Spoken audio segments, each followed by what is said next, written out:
So we start the business plan review, 2 hours every Thursday. We always start around 6 o'clock at a Dearborn or 5:30 to hit the time zones around the world from Australia to Asia to the States.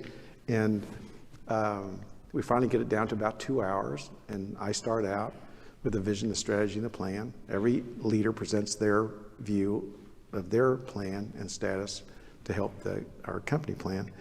And then I introduced them to the color coding, and they just didn't know what to do with the color coding.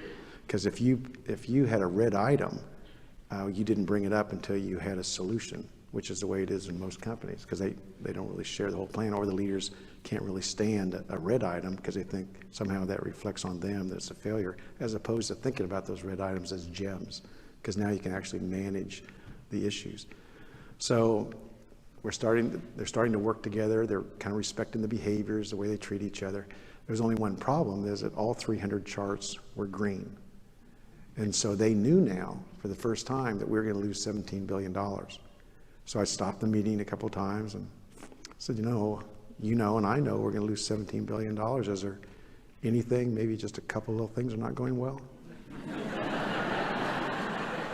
And you can't make them do it. I mean, and I'm starting to get a little anxious, because we are losing $17 billion and we're going to run out of money, and this 113-year-old fantastic company could be gone. And so, but I just had to trust the process. I know it works. So all green the next week, all green the next. And then I didn't know this until I read the American Icon book, that Mark, who was running North and South America, ran into an issue on an actuator on the lift gate of the new Ford Edge that was being produced in Oakville, Canada. And so he did what we agreed to, the finest quality, don't deliver it until it's perfect.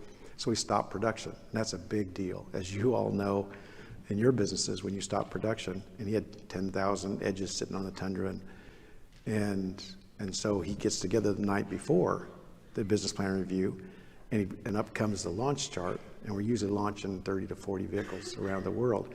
And the launch chart has a column for technical readiness, one for schedule compliance, and another column for financial impact.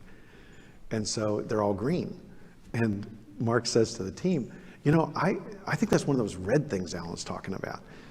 And literally one of the vice presidents said to him, so Mark, you know, we don't share an issue with our leadership unless we have a solution. And he said, well, I think we ought to trust Alan, and we ought to color it red, because it is. And then another vice president said, well, Mark, it was really nice to know you, and good luck. These are two senior vice presidents talking. So Mark, they color it red, and the next day, so we start at 6:30, 6 o'clock in the morning, and we're going through green chart, green chart, green chart. And all of a sudden, we get to Mark, and up comes this chart. It's red, red, and red. I mean, all of the air disappeared out of this room. And we're in the Thunderbird room on the 11th floor, the world headquarters, and we have a round table, and the monitors in between have all of the locations around the world. So everybody around the world is watching this one chart. And they're looking at Mark, and they're looking at me. And Mark said, we have this issue, we don't have a solution, but we're working on it. And so I start to clap. And you could see it in their eyes. There was a sign, the 2 doors behind were going to open up, 2 very large humans were going to come in, and they were going to extract Mark from the meeting. Well, the doors didn't open up, and I said to the team, I said, is there anything we can do to help Mark out right away? And Derek Kuzak, who was leading engineering worldwide at the time, said, you know, we've seen that issue on such and such, we'll get that data over to you right away. Benny Fowler, who's leading quality, kind of said the same thing. And then Joe Hendricks, who was leading manufacturing, said, you know, we're going to figure this out. You're going to need some manufacturing engineers in Oakville. I'll get them identified, and I'll get them sent up to Oakville right away. And they'll be ready to switch out the parts. So that took about 8 or 9 seconds. Then we went on to the next screen chart, and the next screen chart. And then the next week, Mark's the only red chart again. And they're looking at Mark, and they're looking at me, and Mark's still there. So I noticed they're all looking at Mark. So I asked Mark during the next week, I said, Mark, why don't you sit next to me next week? And so Mark's going, oh, this is not public. Publicly, I'm going to be let go. And so he moves over next to me, start the meeting. He's the only red chart. Now the team is really confused. Mark's still there, he still is red, and he's getting closer to the CEO. And so a couple weeks later, it turns to yellow, they have a solution. A couple weeks later, it turns to green, and all the vehicles start flowing around the world. What do you think the 300 charts, the colors look like the following week? A lot of red. Somebody said all red. That's a pretty good guess, since you're going to lose $17 billion. But the other thing about working together is you want to know all the things are going well too, all the greens and the yellows.